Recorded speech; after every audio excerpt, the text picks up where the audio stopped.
How to get an Afterpay virtual card number. Open the latest version of the Afterpay application on your device.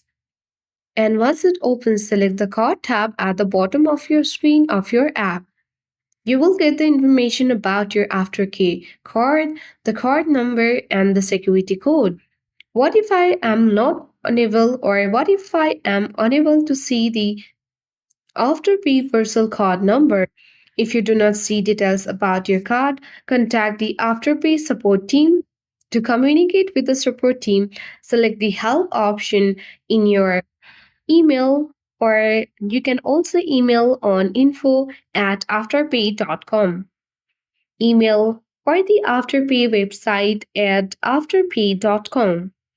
If your account is verified, you will see your card as detail in purchase. That's how we easily get our Afterpay virtual card number. I hope this video was helpful. If it was, then like, share, comment on this video. Thank you for watching. See you in the next video.